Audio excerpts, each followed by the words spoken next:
All right, call the meeting to order. Next on the list is determining quorum. We've got 3 members. The next thing we have to do is elect the chair. Anybody want this? I would say that to you. I'll stay. I'll stay there. Yeah, that's fine. That's fine? Okay. I guess, need to make a motion and I'll second that motion. and then all in favor? Yeah. All right, great. So I will be chair again. Let's see, approve the minutes. The March minutes. Yeah, since we didn't have one, I guess, no minutes to approve. Conflicts of interest. I have no conflict. No change, everything's changed very. All right. So next is to figure out the nature of the appeal or the complaint. Let's see.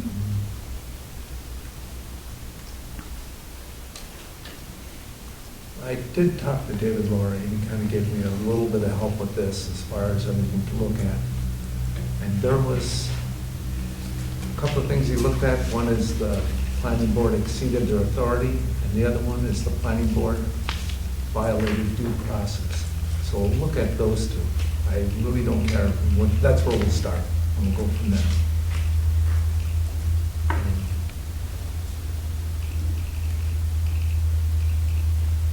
Let's see.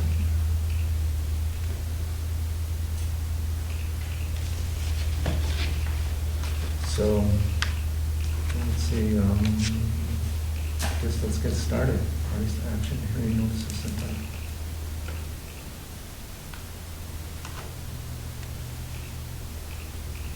Do you guys have any opinion about that? Or look at that in any manner?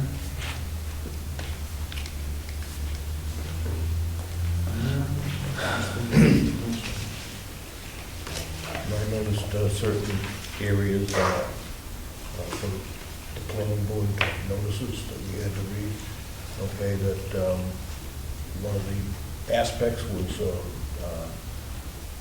people were not allowed to speak on their own behalf. So that to me is supported by that statement. Yeah. Okay. Can you speak up just a bit? So I'm just having a hard time. Okay. I'm sorry. Right. Yeah, we're looking at, to move ahead, we're looking at a couple of, because there were so many things listed, a couple of things that were the top, as we, rather than bifurcate, like you were saying, and we could do that and just talk about these two, because I think these two are important. One is the planning board had exceeded its authority. That one, as I look at it, is kind of a minor issue, and I can come to that later on. The other one is the planning board violated the due process, and I think that one might be more of a major one because of what Don had said. And I agree with you,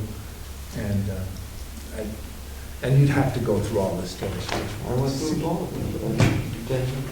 Yeah, okay.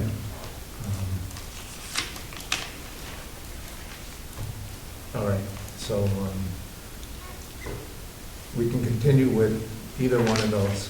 The one where the I'll tell you the one where the planning board exceeded its authority is when I was going through this, I had seen where one of the planning board members took a look at what we approved, right? And they had moved that the rear lot judgment that we made, and they said they were going to make it a de facto instead of and our judgment is binding. The planning board cannot overcome our judgment. And yet they did by making it a de facto, and then they went ahead and that was Andy Yale, and I know Andy likes to say we're not lawyers, so I had to look up what de facto means, and what de facto means is you take something and it is not a law. but our judgment was binding. If they don't like our judgment, it has to go to the Superior Court. They can't overturn our judgment, which by taking it and turning it into de facto, and then the whole planning board, there was one person who voted against, but the planning board voted for the permit. So essentially what it does is it makes the planning board part of agreeing with it being de facto, which means they overturned what we decided. So in that case, they exceeded their authority. They're not there to judge us. They can't overturn our, what we determine as to be a binding law. That's something that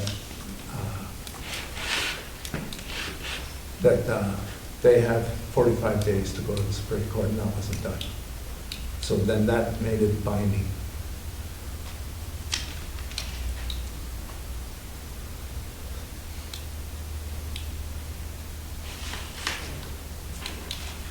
Let's see, the other one where like the planning board violated its due process. I think that part where it came in big, in that meeting there wasn't a public hearing on that one. They went directly from, they got the permit, approved the permit, and then approved the project all in like one breath. Right, that's not what they're supposed to do. They're supposed to approve the permit, then next week, the next time they meet, they're supposed to have a public hearing. So that was avoided. So that meant that the abutters didn't get a chance to look and say what they thought about the permit. So that is the planning board violating the due process. So those two things are the primary things that I'm looking at. And I think, so.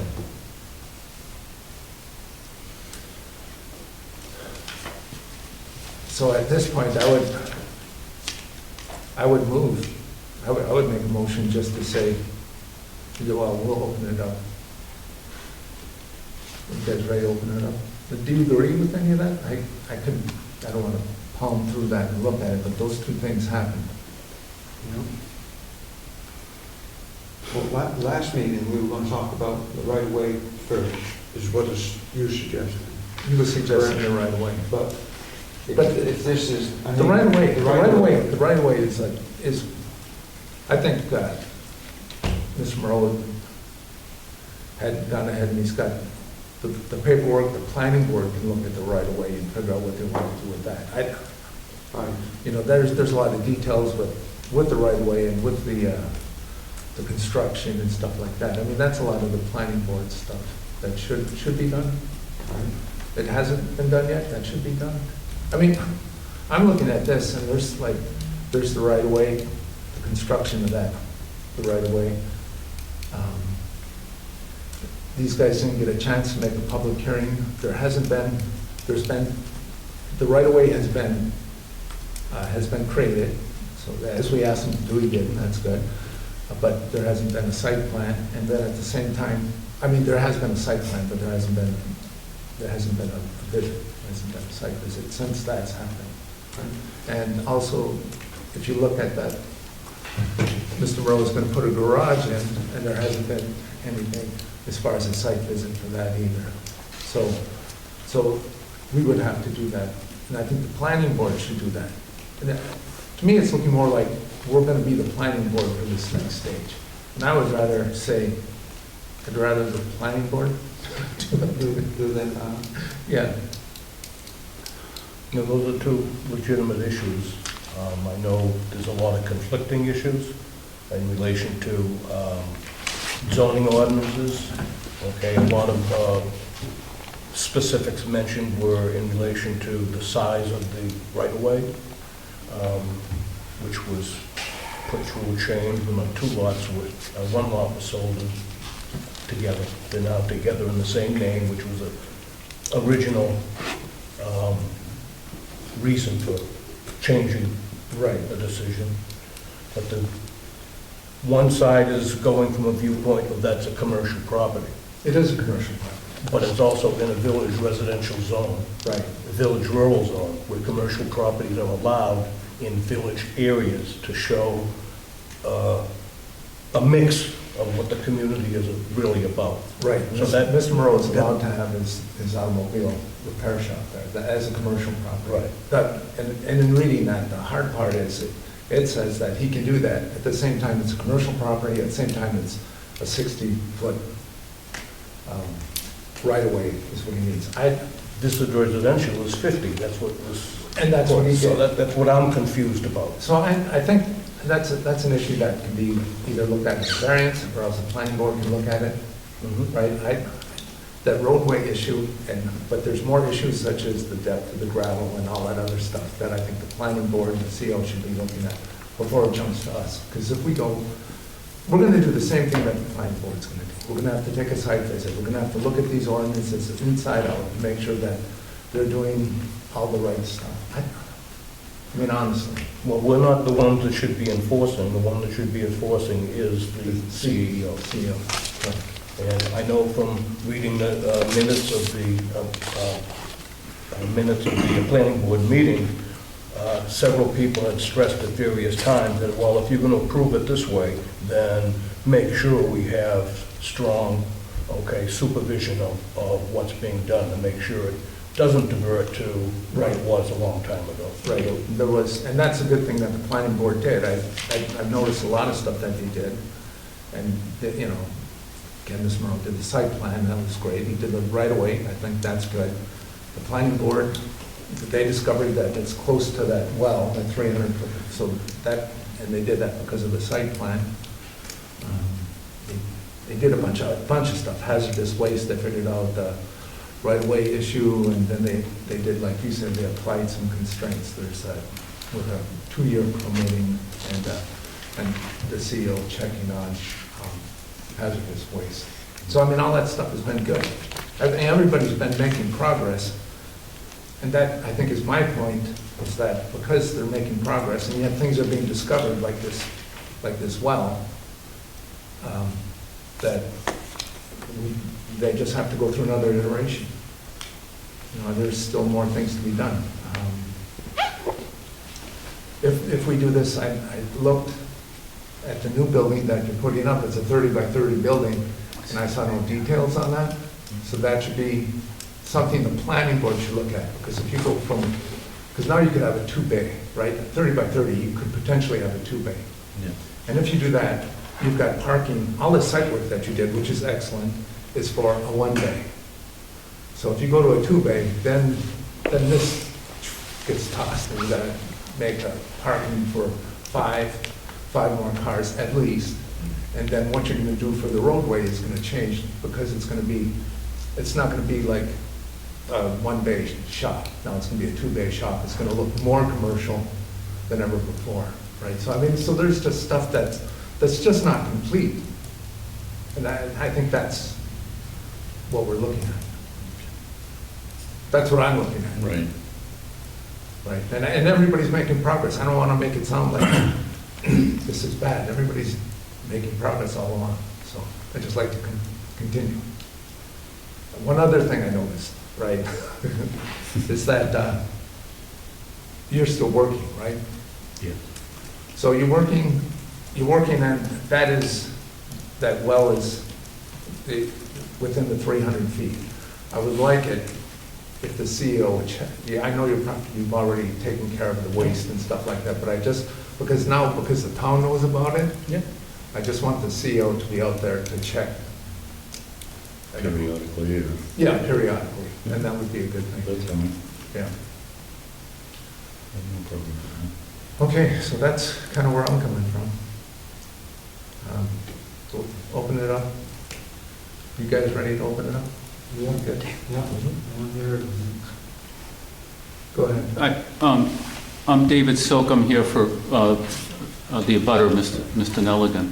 And I appreciate, obviously, you put some care into the material that's been submitted to you, and I appreciate that.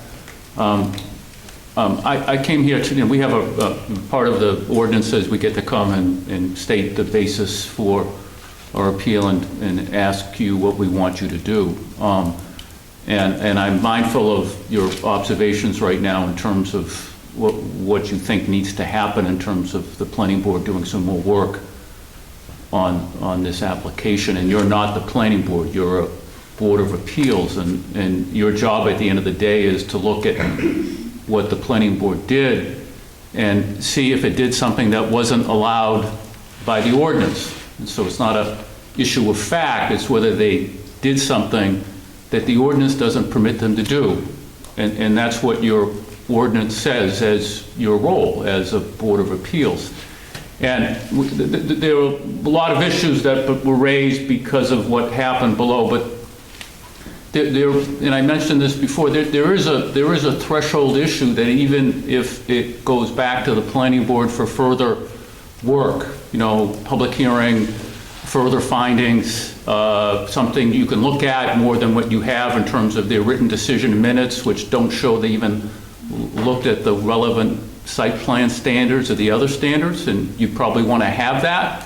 But there's still just a real threshold issue and a real basic disagreement between the applicant, Mr. Moreau, and myself and Mr. Nuglin in terms of what the ordinance means. And if you address that, much like you addressed the last time around, whether the lots had merged, it makes a big difference in terms of how this thing unfolds. If you find that our view of the ordinance is correct, it doesn't need to go back to the planning board. It doesn't need to go back for further work, because what was proposed by way of an access road to the commercial use doesn't, black and white, it doesn't meet the standards. They say somehow it does, we say it doesn't. And I think the parties, this has been going on now for a number of years. Mr. Moreau doesn't like that. We don't like that.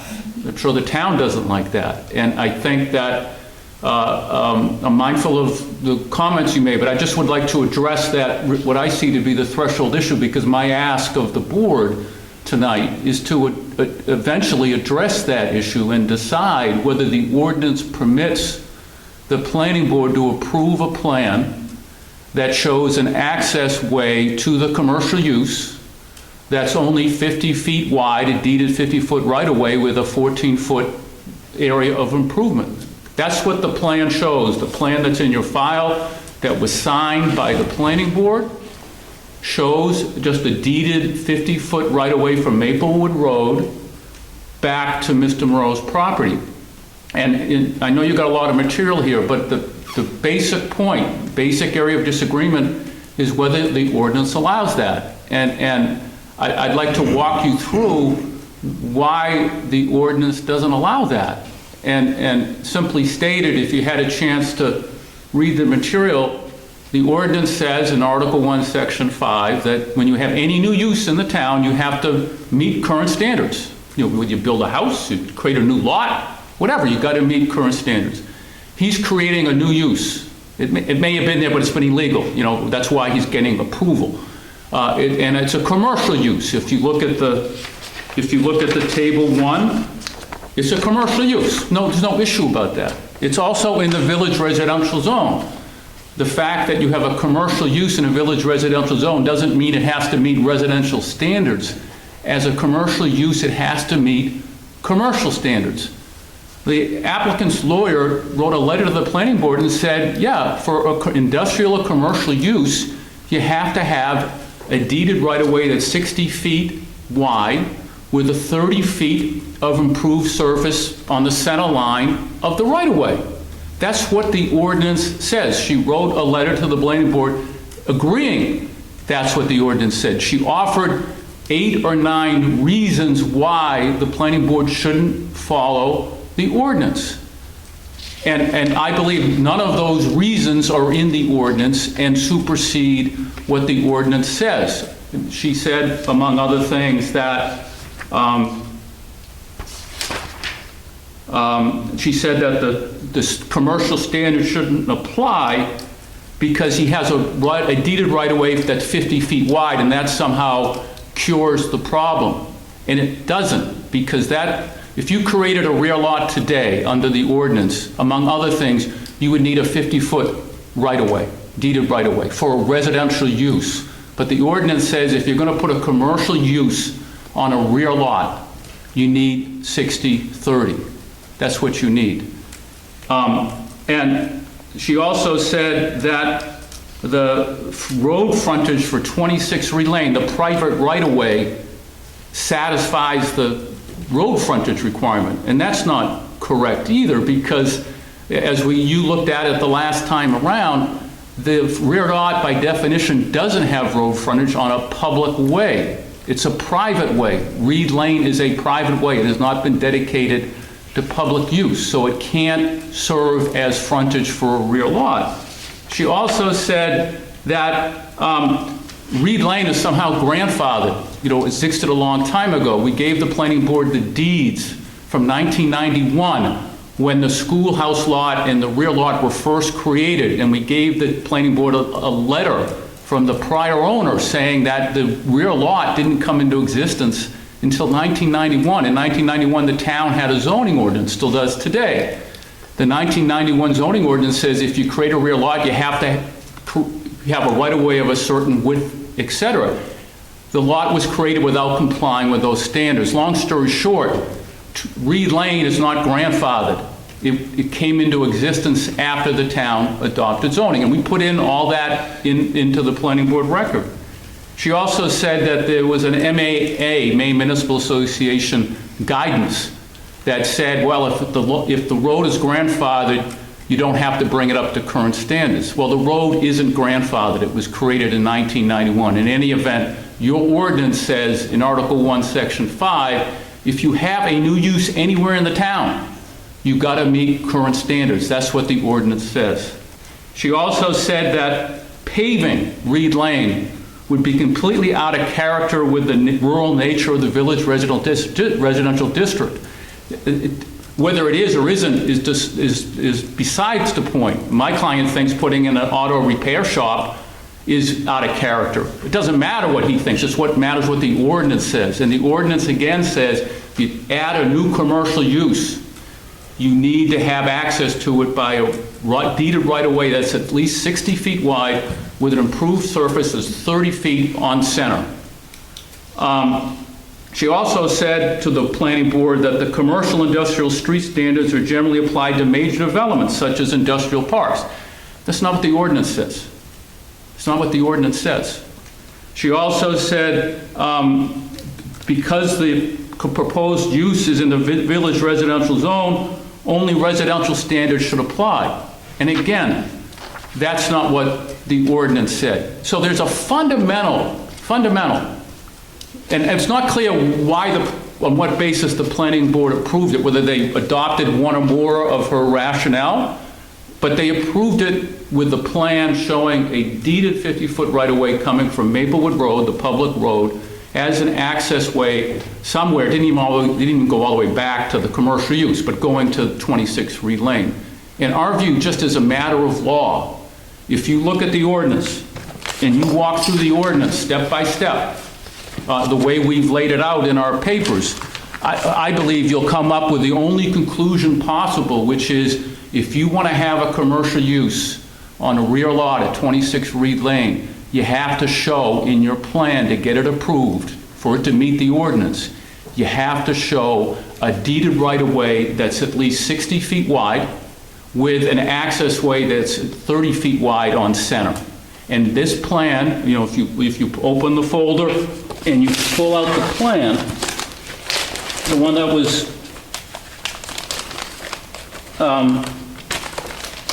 that was approved by the planning board and signed, it doesn't show that.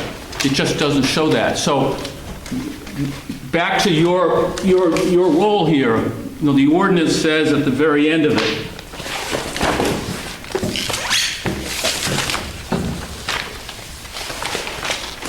this is on page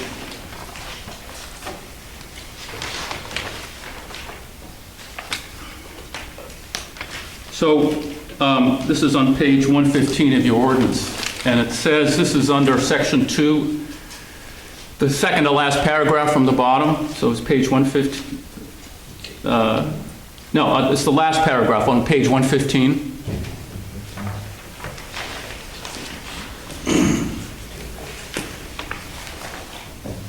Subdivision, wrong book. All right, I just read it to you. It just says, when the Board of Appeals, that's you, hears a decision of the planning board, that's what you're doing, it shall hold an appellate hearing and may reverse the decision of the planning board only upon a finding the decision was contrary to specific provisions of the ordinance. So, and also if the facts presented to the planning board the decision of the planning board was contrary to the facts presented to the planning board. I'm just saying, you may have questions about why the planning board found this, or did they do this right? Was the process fair? Was it all played out correctly? But there's just this threshold issue dealing with the access way. And the plan as approved shows 50, doesn't show 60. And I'm just asking you as a way to move this matter along. We could go back to the planning board. The planning could go through this again. But if they approve a plan as they did with a 50-foot deeded right-of-way and call that good because it's in a residential neighborhood, or for whatever other reason, our view, we'll be back here again asking you to reverse it because the ordinance says what it says with respect to a new commercial use. When you're providing access to a new commercial use, you have to have and the reason for that is it doesn't matter whether the commercial use is small and large. It's because commercial uses can change over time. They can get bigger. What starts out as a 1-bay garage may become a 2-bay garage, may become a 4-bay garage. Who knows? And so the ordinance says it's why when you create a rear lot today, you have to have the 50-foot deeded right-of-way. You have to, because who knows what will be 20 years from now, 30 years from now. And it's also driven by the fire code. The International Building Code dictates for fire safety what the width of deeded right-of-ways should be and what the width of travelways should be. It's a part of it that's driven by fire code as well. But long story short, I can go through all these other issues tonight. I'm happy to do that. If you want, I'm happy to respond to the thoughtful comments that you shared earlier. But my ask here tonight, because this has been going on for a long time, we've started, this is our third go-around with the planning board. If we go back again to have them do some things they probably should have done in the first instance, it's still not going to change whether or not this plan can be approved with a 50-foot access way in lieu of a 60-foot access way. So that, I'm happy to go further and address some of the other points, but that's why I thought that, if you're thinking about sending it back down for the board to develop further findings, hold a public hearing, explain some things, explain how it meets the site plan standards or how it meets the general standards that are in the ordinance, I can understand that, because when you look at the minutes and you look at the written decision, it doesn't say anything about that. It just says we approved it with conditions. So I think it would be helpful, at least to my client and to me, ultimately to Mr. Moreau, to have it answered tonight, whether you can have an access way to serve a commercial use on a rear lot in the village residential zone that's not 60 feet wide with 30 feet of improved surface on the center, because the plan doesn't show that. And the plan approved by the planning board doesn't show that. Thank you. Yes. Ms. Kramer. Thank you.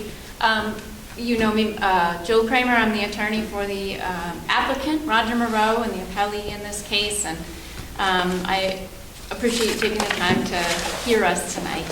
And I would like to address a couple of the issues. I actually have one question for you to start, Chairman. You stated earlier that something about de facto. I'm sorry if my notes aren't clear, but De facto. can you clarify for me what the board said was de facto something something? Our decision about the rear lot, when we made the rear lot decision, Okay. and then when they spoke about it, voted on it, then they said, we're not going to, somebody asked them what they thought of our decision, and one of the planning board members says, we're gonna look at that as de facto. The decision? Yes, Okay. In your decision, just correct me if I'm wrong, your decision stated that the lots had not merged, which they had not. Is that yes, correct? and that it's a rear lot. Okay. And as rear lot, it would only have one use. The Okay. whole thing goes, you know how it goes. I do. Very familiar with the rear lot provision in your ordinance. And so I can only assume that all of you have reviewed the record in this case and that you are aware that there was a substantial change in circumstances, that the right-of-way was brought up to minimum standards and is no longer a rear lot, prohibiting it from one use. Would you agree with that statement? I would. Okay, and that the board had already looked at that issue had been briefed quite extensively for the planning board during this sort of third application process. Would you agree with that statement? Oh, yeah. Okay. And would you agree, and Attorney Silk mentioned earlier that most of these issues were briefed to the planning board. Attorney Silk and I killed a lot of trees in the 27 months that this project has been in front of the planning board. Would you agree with that statement? That you killed a lot of trees? That we killed a lot of trees. Okay. That there was a lot of information provided to the planning board in this process. Since you've had a chance to review the record, would you agree with that? Yes. Okay. So I'm maybe not quite clear on your first issue that the board exceeded its authority. Could you just explain that to me a little bit better? Because when they overturned or denied, when they glossed over, well, actually what they did is they overturned our decision by taking a binding law and making it de facto. So what that to me said that anytime this planning board sees an ordinance that they don't like, which we decided on, if they don't like it, then they'll make it de facto. And then they exceeded their authority. They can't do that, right? They have to abide by the ordinances. I don't care about how many things have changed, how many things have gone on. They have to look at what we put down as a binding law, whether or not there was, now that they have the right of way. That's not even the issue. Okay. Not quite sure I'm with you on that one, but. Okay. That's fine. Because they granted that. If they want to do that, then it's like, well, let's say that's de facto, let's say that's de facto. Well- I don't like it, then you can't do that. You can't overturn us, they really can't. Okay, but they granted And the. you know that. Yes, but they granted the application based upon a change in circumstances. Would you agree I with that only know statement? what they said. Okay, so you're upset with the statement that somebody on the planning board made. Is that what I'm hearing? That I'm upset? Well, that you find that they exceeded their authority based upon a statement, not necessarily upon the grounds for their decision in this case.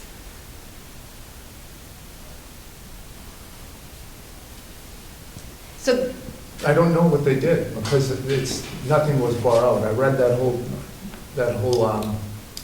read the minutes from that meeting, and nothing was brought up about our decision. All it was said is that they were going to argue it as de facto.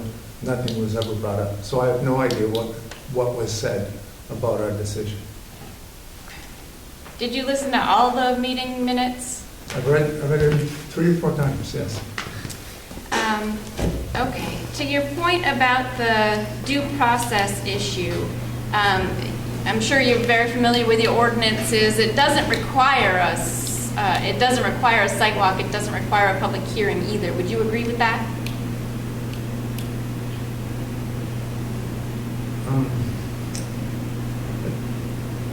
If you want to take a minute to look, that's fine.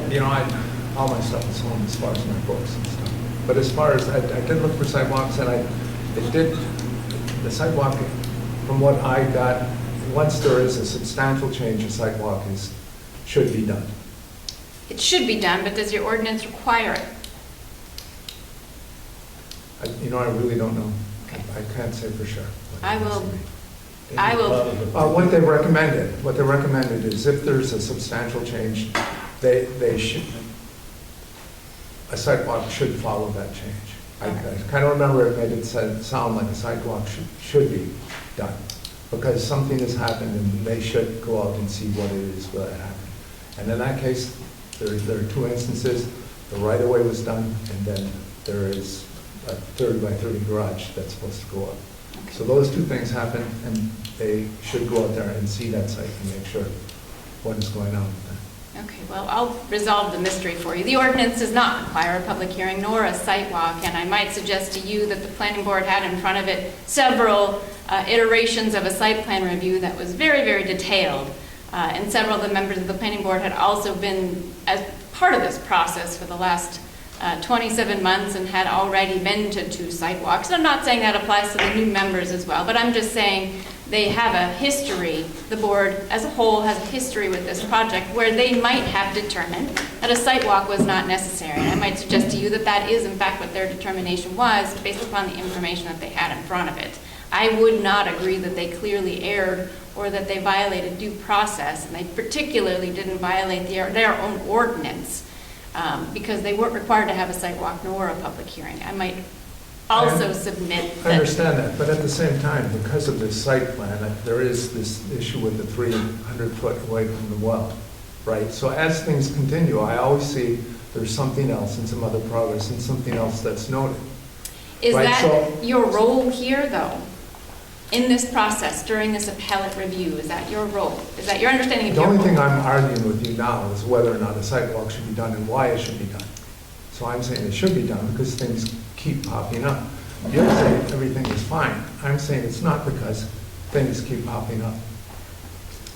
Well, I might suggest to you that the well issue has been resolved. The planning board also had information that. We don't know that until you, It hasn't been resolved because he's working within 300 feet of that well.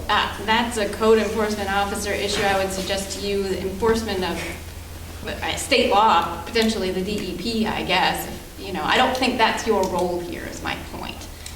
You're looking at this through an appellate lens. We're still arguing about why a sidewalk is important. We can argue about everything else, but this is why a sidewalk is important. I understand that, but again, Attorney Silk read to you what the appellate standard is, that you have to determine if the planning board acted contrary to your ordinance. Your ordinance doesn't require one, but I've made that point and I will move on. I did want to address Attorney Silk's argument about the 60-30 rule that we've heard so much about. Also, that issue has been briefed extensively. The ordinance, again, bringing you back to the ordinance, if I'm looking at Article 2, Section 6, this is on page 21 for those of you who have your ordinance with you. It reads, Section 6, General Performance Requirements, where the following standards apply to all lots created and all land use activities undertaken where applicable. Section 6, subsection A, access to lots, subsection 2 reads, no building permit may be issued to erect principal structure on any lot created, effective date 2005, that doesn't have frontage on a public way unless an access road meeting the criteria of subsection 3 below has been constructed with a minimum width of 50 feet within a deeded right-of-way. Now, you're aware that our surveyor created a site plan and a private way plan. It states clearly right on there, it has been approved by the board, it has been recorded in the registry of deeds that it is a private road. Your ordinance also provides that road frontage can be established on a private road, and here the statute reads that all access roads, new and existing, must be constructed to a minimum width of 12 feet of serving one dwelling unit and 15 feet of serving 2 or more dwelling units.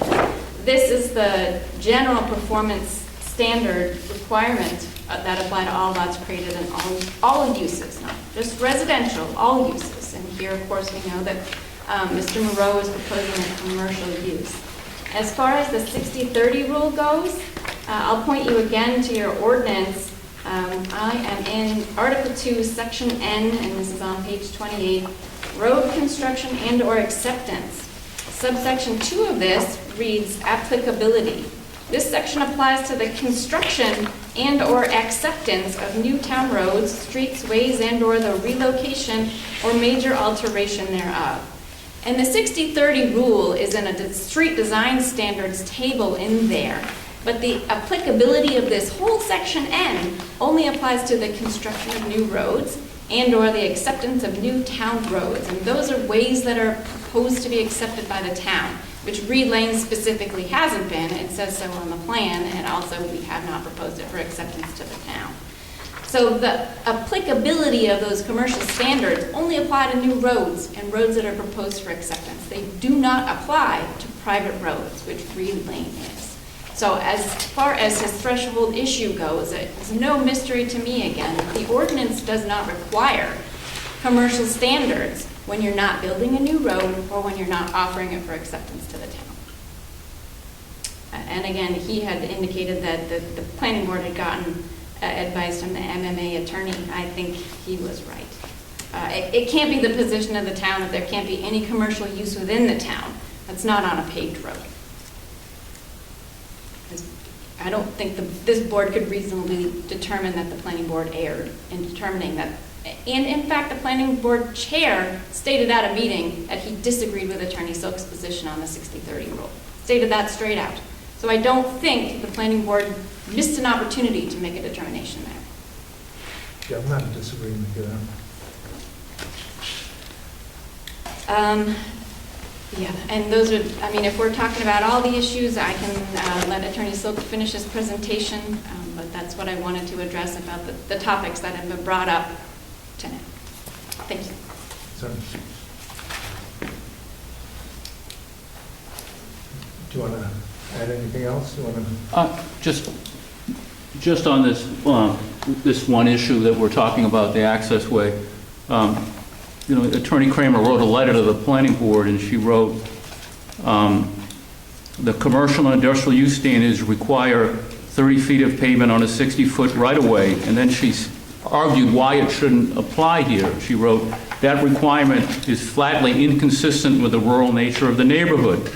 And she went on to say, because the lot was in a residential zone, you shouldn't apply the industrial and commercial standards, which she said are 60-30, said in the letter, because the lot was in a residential area. And again, she told the planning board that standards do require 60-30, and she may be saying something different now, but I still think that's a threshold issue. And you know, if you're going to, I would encourage you to address that issue, and if you decide it one way, that may end this. If you decide it another way, it may have to go back to the planning board in any event for it to do some of the things that you've been pointing out in your discussions. You guys looked at that thing with the commercial versus, Yes, yeah, there's two charts, one in each of the, and then also that it does say 50-foot right away, then you can have a second use. So that whole thing seems to chase its own tail, and I don't think we're ready to make a decision on that. I understand what you're saying. It is kind of like, which way is it? And I've tried to find different ways, or different applications that may have, for village, rural, and the automotive shop that would have led me to go one way or the other. I have not found anything, so that's why I'm taking these other positions, because that, I think, needs to be looked at a little bit more, rather than just to make that a single issue tonight.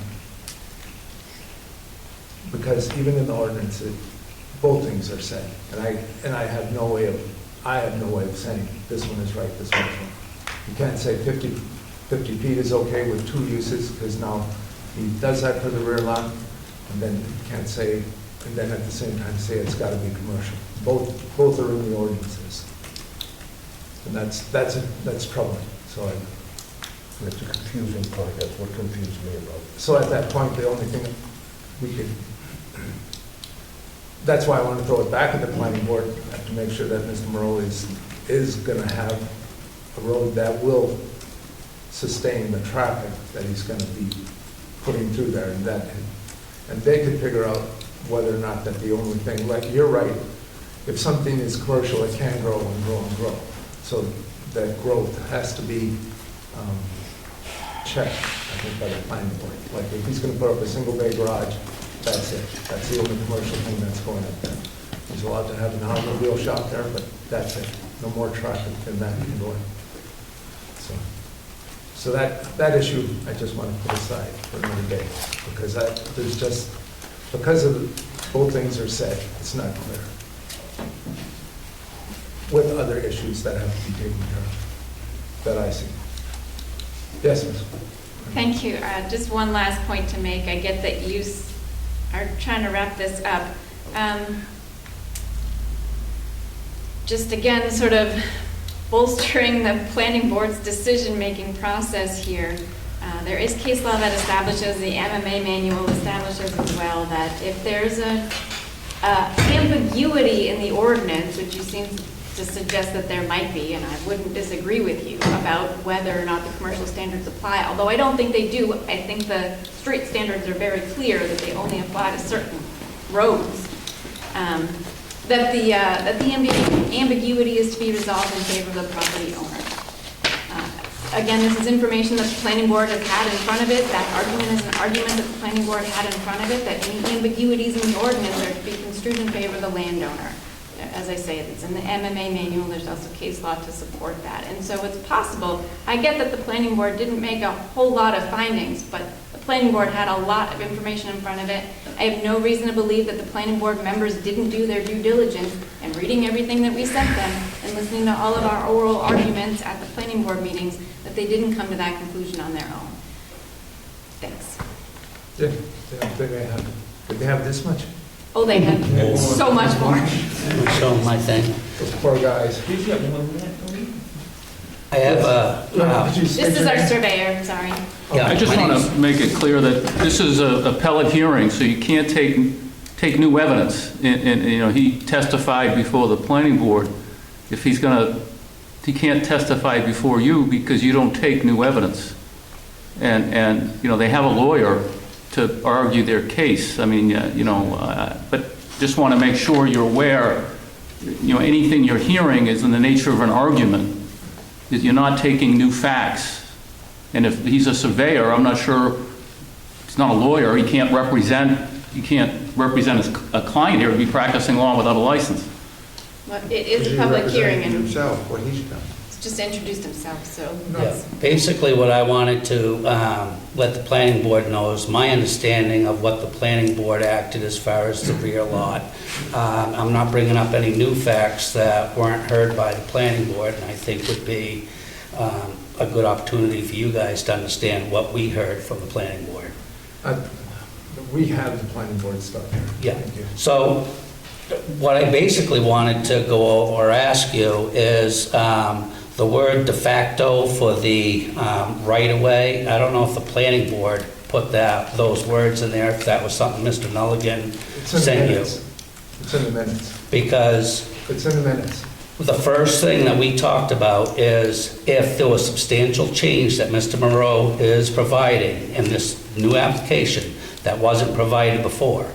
And with your zoning board appeals decision was that it was a back lot. And in the book here, Article 1, number D, non-conforming lots, and 3 states what a rear lot is. And it goes through a rear lot lacks frontage that meets size requirements but is accessible only by a right-of-way that does not meet width requirements, may be used as a single dwelling or single permitted use, that the right-of-way existed at the effective date of the ordinance as amended, and that a wider right-of-way cannot be negotiated with the landowners and all of the relevant provisions of the ordinance. So that had changed where he got an easement from the front lot as a 50-foot right-of-way as required in the book. So that's where Mr. Monroe has changed. It didn't reverse your decision, but he now created a 50-foot wide right-of-way, which is acceptable in the book, to count that road as road frontage now. I understand that. So you guys did okay when you made that decision, but he corrected it by making it a 50-foot right-of-way. My point is the planning board. The planning board said at that point The planning that, board made a mistake. I don't care what they did there. They made a mistake when we made that decision. Right, the decision was there. I agree with everything you well, said. and I never heard anything with And the what they- planning board stating that they were going to reverse your decision. It's not right, because they made us, the first thing they told us is to make sure that we did something that improved the problem that you guys found, that cured that problem. So that was my understanding of what the planning board asked of us and what they did. And I never remember hearing them saying that they were going to reverse your decision. Right. I think it more or less just corrected the error that you guys found. And another thing is in the book on page 95, it says that the use for commercial, the main purpose of it, so that under the Article 3, Section 1, B says that you're going to maintain the town's rural character and natural resources, including scenic, historical resources, etc. So having a 60-foot wide clear swath from Maplewood Road to the shop and a 30-foot wide pavement would not look very rural and would not fit into the character. So that's basically the main goal of the town, was what they're trying to do in that zone, so it doesn't look industrial.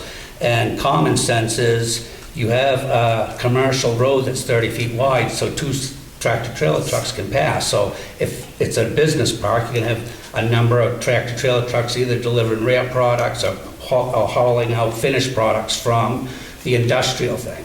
And I don't think he's gonna have 2 tractor-trailer trucks coming in and out at the same time for a garage. So that's what commercial roads, from my 30-plus years of surveying, is when it's only coming into effect, is the, you know, and there's nothing that says if you get a commercial use, you have to build a commercial road standards, so. Right.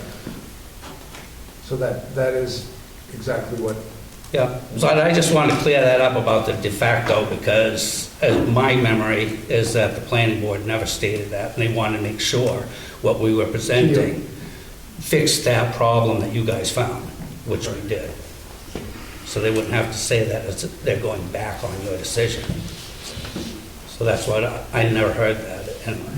okay.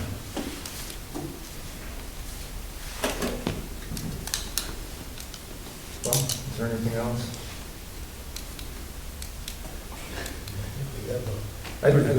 Yeah. I hear the confusion, we're all working on this at times. Yeah, Do this, don't do that.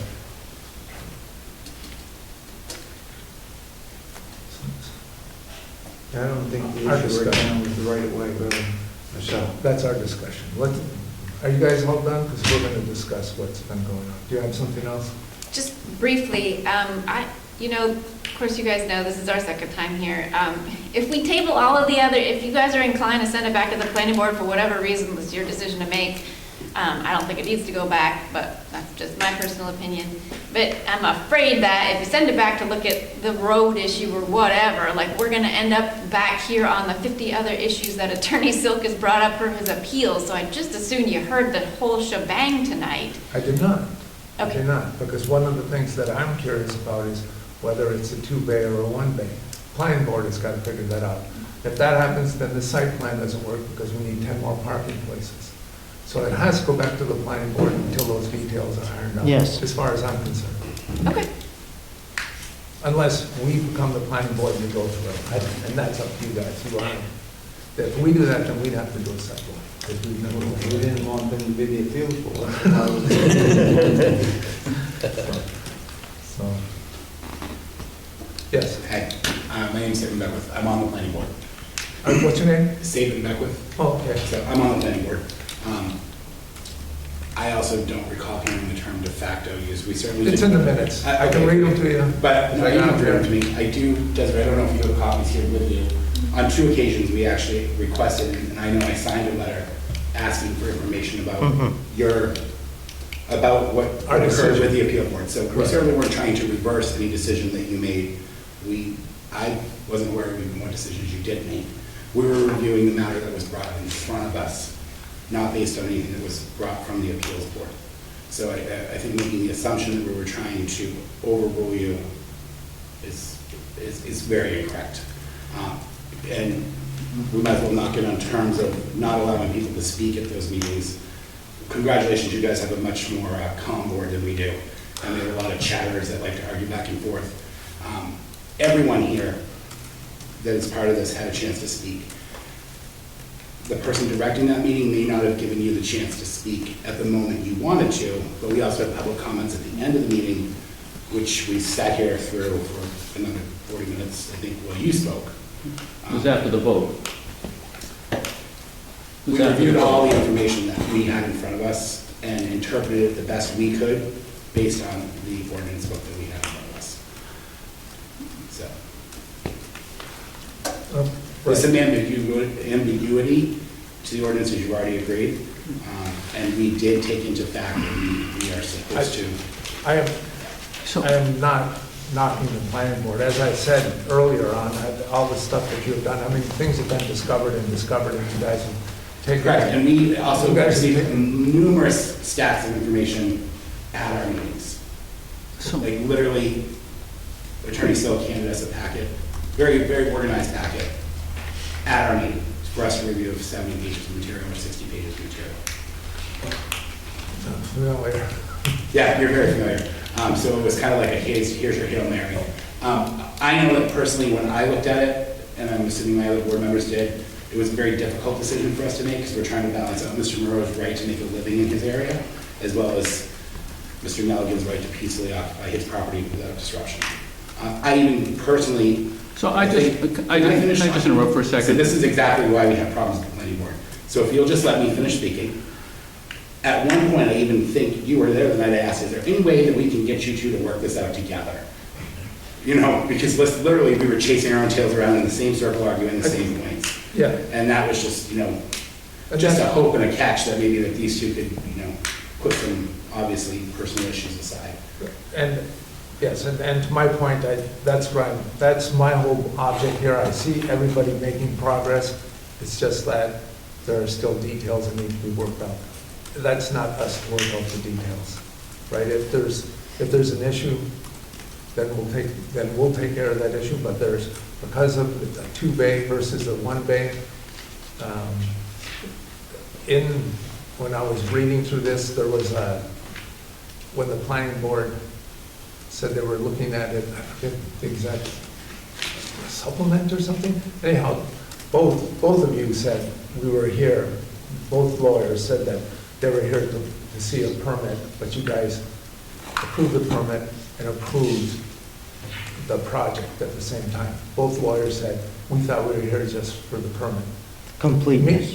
Mm-hmm. Yeah, make sure it was complete. Once it's complete, then, meaning the public didn't get a chance. And we took the same stance that Attorney Kramer brought, that we were not required to do a site inspection because a majority of the planning board members have already been to that property on numerous occasions.